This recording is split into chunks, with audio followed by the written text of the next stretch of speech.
When people say insert celebrity name wasn't built for fame, it simply means that person did not do a good job at handling a particular situation. It's like working in customer service. A customer was rude to you, say, barked an order at you, and belittling you. In response, you shout back. Obviously, you get in trouble, and while going over the details with your supervisor, you are reprimanded saying, you weren't built for this job. Now, they don't mean that you weren't bred for talking to random people every day, but that you handled the conflict poorly. Meanwhile, in your mind, you're like, no shit. No one was built to talk to 100 different people from different walks of life either. So no one is built for fame, not you, nor your faves.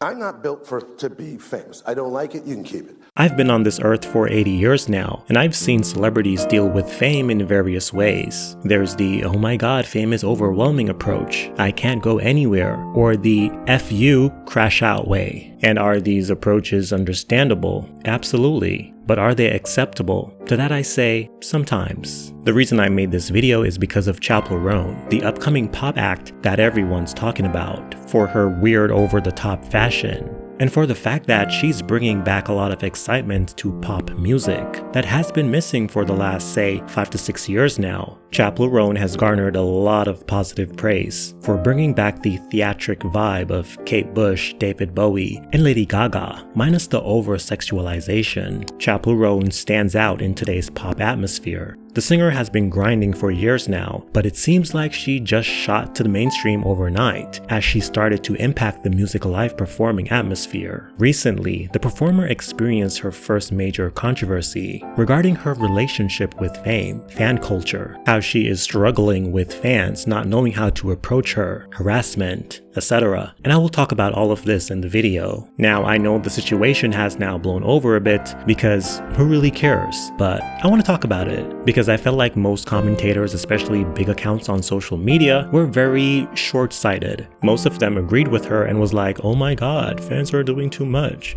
Do you know she's a human being? Leave her alone. Most of them put on their blinders and saw the situation one way, which I found bizarre, as there's a lot more levels to this fame and fan culture dilemma. And I was with Chappell Roan when she posted that video, or videos, but when she doubled down with that note she posted on her Instagram, it left me feeling confused and raised more questions about Chappell Roan. So for this video, I'll be pissing off people on the internet once again. If you are only into positive content or glazing content, this might not be for you, but I still recommend you watch the video, and conflict is not a bad thing. Some of y'all need some conflict. Conflict is good. I'm Don, your pop culture boy. Let's go down this rabbit hole of fame culture and how it affects your faves. Let's get into this bit. Catastrophic. Let's first talk a little bit about fan culture. Fan culture is nothing new. It's been around since medieval times, and fans will always exist. In my opinion, there's nothing wrong with being a fan, but it's when one crosses the line of being a fan to being a stan, which involves obsessing over celebrities, stalking, harassing, and other weird type things that most more than likely are linked to mental issues. And it's not only famous people that are victims of stans, but pieces of media. Example, fictional characters like anime characters and superheroes. They're not real, but there's people out there that take it very seriously. The term stan became popular after the release of the track Stan by Eminem in the year 2000, where the rapper detailed the story of Stan, a fan with an unhealthy obsession with him, that wrote Eminem letters over the course of 6 months, who got extremely mad at Eminem after he stopped replying. Great song, but I'm not gonna lie, it scared the shit out of me as a kid. The menacing tone of it all gave me nightmares, and the fact that the guy from the Final Destination movie was in the music video scared the shit out of me even more. What exactly makes a stan a stan? Everyone needs people to look up to, people to model from, to look to another person and say, I like how they show up in the world. I want to be like that too. The pitfalls of fame have always been a discussion in society. We've seen many celebrities speak out against toxic fans. Artists like Eminem and Mariah Carey wrote songs about it, and even shows like Amazon Swarm with the black girl's obsession with the pop star Naja, aka Beyonce, allegedly. Side note, it's not only celebrities that have stans, but regular people. And I'd argue that regular people have been having these issues way before celebrities. But whenever celebrities celebrities talk about how this and that need to change, people get shocked and take it seriously for 3 days, before moving on to something else. The popular talking points on fame in society is the glitz and glamour. You like me right now. You like me. But rarely the grim reality of fame is talked about. Yes, you'll get fans and super fans to that. Some will love you to the extreme, wanting a literal piece of you and forming weird obsessions. I think people are so brainwashed. You get up in the morning, you click on the computer, you see all these pictures, and it's all you think of is the picture and the image that you see all day, every day, and you don't see the human form.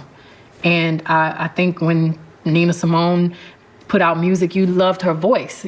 That's what she wanted you to love. That was her instrument. But you didn't get brainwashed by her day-to-day life and what her child is wearing and who she's dating and, all the things that really, it's not your business.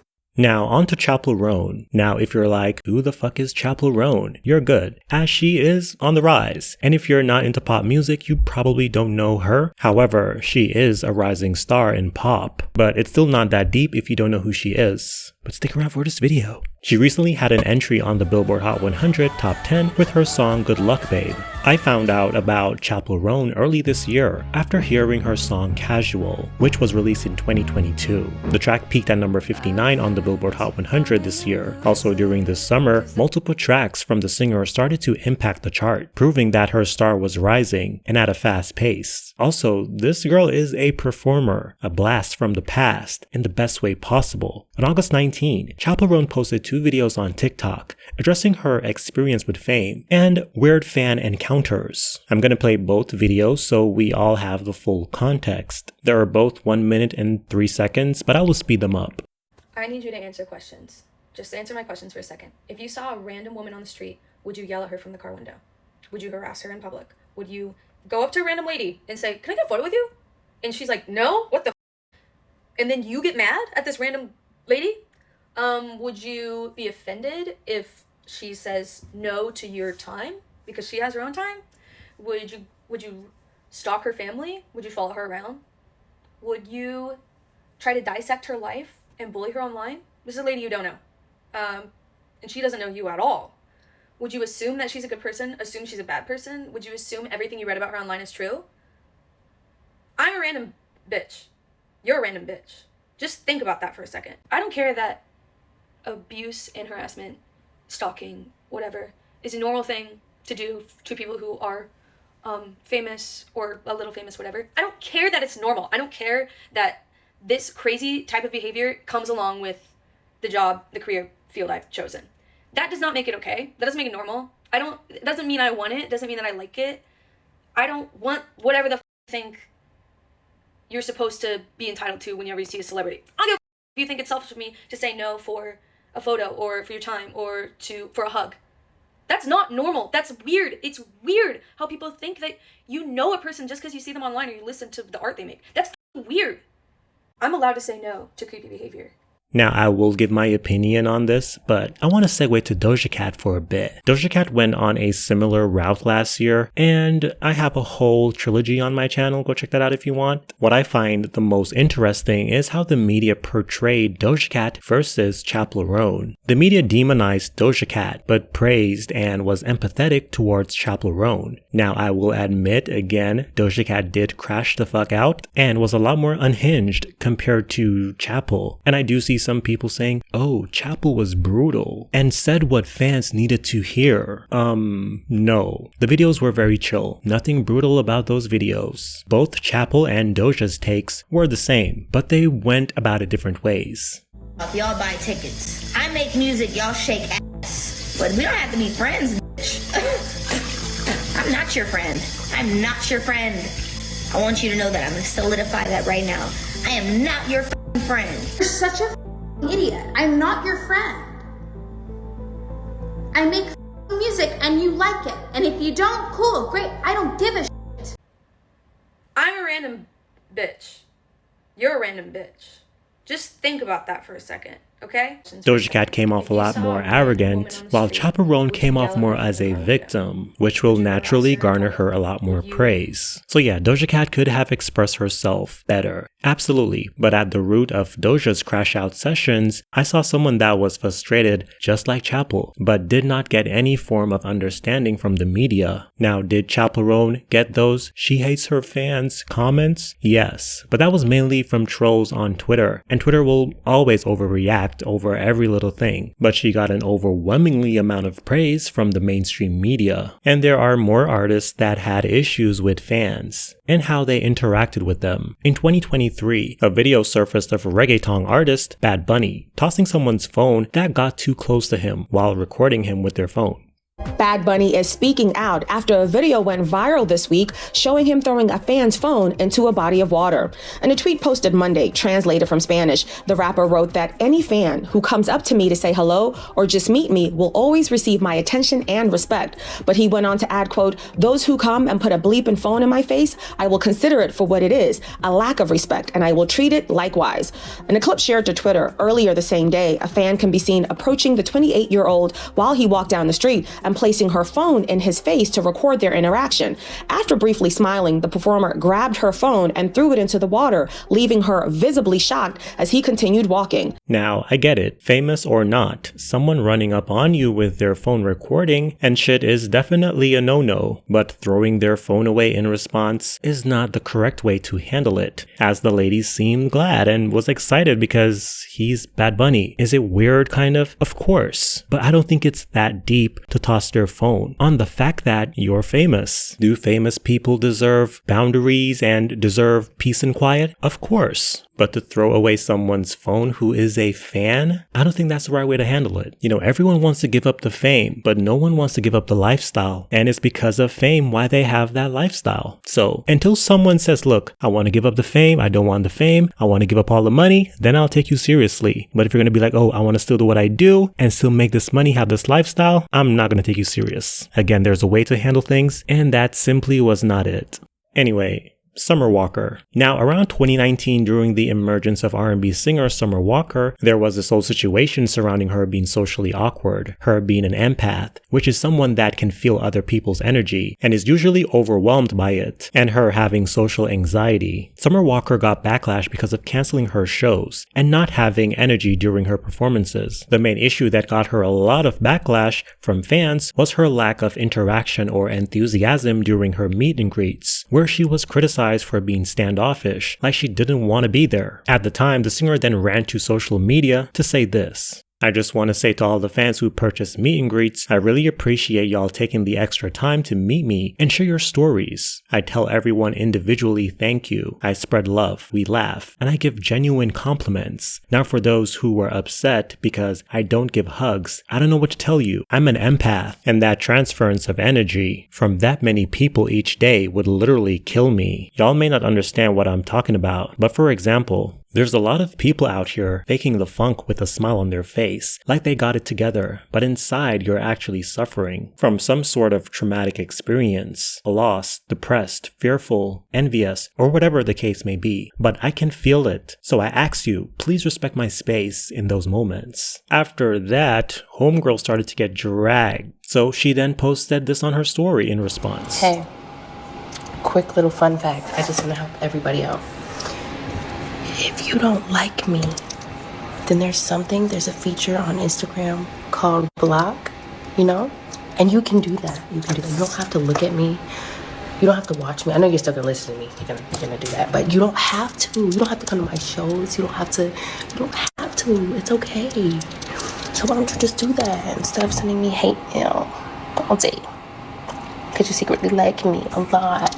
Now, I know Summer Walker's situation is a little different, as she is dead wrong all around, as all she had to do was not include meet and greets, because in meet and greets, your fans want to touch you, hug you, etc. But I think her situation is still relevant to this topic, as she was also addressing boundaries, only that she was more delusional and unreasonable. And it's not just, artists like singers and stuff, even actors. We see Mr. Potato saying that he doesn't want to take photos with any adults. He'd rather take photos with just babies, or little kids or, elderly people. that black guy from the Marvel movies. I think his name is Anthony something, can't remember, but he said he's not taking any photos, period. So yeah, you give them money, they give you a product. End of transaction. But here's the thing. No one wants to be seen as just a dollar sign. And I don't think this is the right way to deal with any of this. I get it, but I don't think it's right. Now back to Chappell Roan and the 2 videos she posted on TikTok. As I said, I had little to no reaction. I was like, okay, got it. Not saying shit we haven't heard before, but cool. She also captioned the TikTok, do not assume this is directed at someone or a specific encounter. This is just my side of the story and my feelings. Now, the caption gave me mixed emotions as the video was, clear and, somewhat direct. But the caption says we shouldn't assume it is directed at anyone or a situation in particular, but then says it's just your side of the story. What story though? So I was like, look, I don't care because you're coming on the internet being direct in your video, but vague in your caption. As if you're trying to dead your own situation that you are bringing to us at the same time. Grand opening, grand closing. And I get what she is saying. She really cannot stand these stands approaching her when she's not on the clock. She doesn't want to deal with it. She worked hard and her music has finally reached a wider audience. But the keeping up with the fame, i.e. always being on, she doesn't want to do that. And I get it. But did she handle it the right way? Somewhat. It's just the caption, it kind of threw me off. So I was like, okay, I was not going to make a video. When it comes to the stalking conversations, obviously that is not acceptable. And I don't think I have to say that unless you're a stalker. That is unacceptable. Now, a few days later, after being the main topic online and being trolled on Twitter, she then doubled down in a 7-slide post on IG. And honestly, she lost me completely with this post. I was with the TikTok post. Yes, as I mentioned, I was a little bit mixed, but after the IG post, I was confused on what the real problem is. It made me not trust her and question her intentions for bringing everything she did to us. Now, let's get into the main parts of the post. The post opens with, for the past 10 years, I've been going nonstop to build my project, and it's come to the point that I need to draw lines and set boundaries. I want to be an artist for a very, very long time. I've been in too many non-consensual physical and social interactions, and I just need to lay it out and remind you, women don't owe you shit. When I'm in drag, when I'm at a work event, when I'm doing press, I'm at work. Any other circumstance, I'm not in work mode. I'm clocked out. I don't agree with the notion that I owe a mutual exchange of energy, time, or attention to people I do not know, do not trust, or who creep me out just because they're expressing admiration. Women do not owe you a reason why they don't want to be touched or talked to. This has nothing to do with the gratitude and love I feel for my community, for the people who respect my boundaries.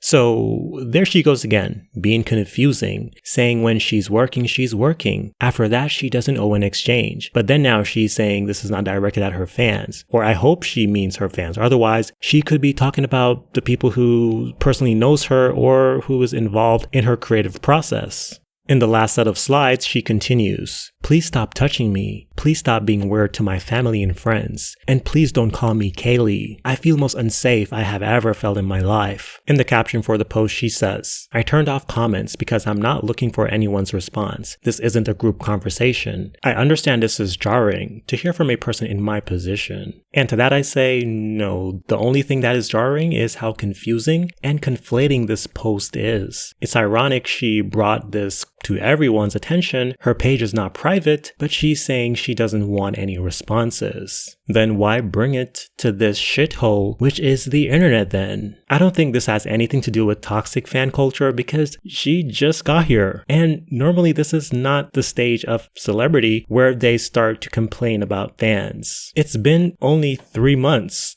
To be real, she doesn't really have fans yet. Of course she has fans, but at the same time, no. Look at this chart. It shows her colossal jump from 1 million or about 1 million to 40 million monthly listeners on Spotify in a span of 4 months. Now I could be reaching, but I think this is a cry for help for something that might be a lot more sinister. Check this video out. This industry, you really flourish if you don't protect yourself. You flourish if you don't protect yourself? Mm-hmm. Yes. Like if you don't look after yourself, you could have a pretty big, amazing career. You've seen that kind of thing happen. We've all seen that. We all see what happens if you don't protect yourself and if you don't prioritize your health or mental health. You do really good. Yeah, you have big records and perform at the Grammys. You're massive on TikTok. You're massive on socials. Mm-hmm. You do super well. So you're trying to negotiate, how do I achieve the goals I want to artistically and creatively, and in terms of like, I don't know, like however big you want to be, with making sure that you're all right. Yeah, because at the end of the day, it's just like, it's pop music. Like it is at the end of the day, just a job. And I don't plan on doing this forever, so I need to just have an identity outside of this and protect myself for when I'm, 20 years from now and I'm not just like burnt out on life. Now, I'm going to give my take on the whole situation, including the IG post. But before I do that, again, I want to say in regards to her being harassed or anything without her consent, it's not okay. And that goes for everyone on the planet, because we see too many times celebrities come on the internet with their problems and it ends up being a celebrity issue, minimizing the regular people that goes through this on a daily basis without the resources that a major celebrity has. It becomes an issue that only gets coverage and care when a famous person talks. Meanwhile, regular women who comes out with this information, an issue, gets no attention. Although I do see where Chappell is coming from, and yes, I am imagining because I'm not famous. But I do possess something called empathy. Just a little side note. But we've all had a thing called responsibility and awareness. This whole thing seems like she doesn't want to be bothered, meaning talk to, ask for pictures when she is not working, and that comes off like she only sees her fans as a dollar sign, in my opinion. It seems like she just doesn't want to be bothered. Chappell Roan has garnered something called impact. She has so much impact on people's lives, and to find it weird to be asked for a photo is weird behavior on her part, and a lack of awareness. Yes, fans can get crazy, but if someone sees you outside of work and wants to ask you for a photo or an exchange of energy and you find that unreasonable, is wild. And I don't know Chappell Roan personally, but it comes off extremely pompous. What if you die tomorrow? Should the internet say, well, she's a random, so who cares? No, that would be awful. Remember when Kobe Bryant passed a few years back? Rest in peace. Should the people whose lives he impacted not feel some type of way? Like no one should care? Feel sad? His fans around the world that he touched just go about their day and feel nothing? Or you're telling me that's only reserved for his friends and family? When it comes to the IG post, I think she posted it to quash the backlash she was getting on Twitter, because she is getting glazed everywhere else for the most part, but Twitter was on that ass. And she used certain keywords and phrases like women and women don't owe you anything to virtue signal that community to defend her. And on the internet, these people are very, extremely loud. In my opinion, Chappell and her people knew exactly what they were doing when they made that post, as it would impact that sector online. They conflated different situations all at once to confuse people who would ask the proper questions. Because let's be real, a lot of your faves on YouTube tend to not want to trigger certain communities because they are afraid of backlash. And in this situation, it worked. I know Chappell Roan will not watch this video, as I am just a random nigga, but I say this to her: get a bodyguard, get security. Unfortunately, you won't be able to move like you used to. A lot of your crazy fans will see you as being more important than the president, sadly. You told the world your real name, but don't want to be called it. I don't think you needed to post this. Most of your decent fans will always respect you, and your creepers and stalkers never will. They will not see that post. Your posts will not do anything. If anything, it's going to make your real fans that support you look at you sideways now. Unlike Chappell Roan, this comment section will be on. Y'all can drag me in the comments. I'm Don, your pop culture boy.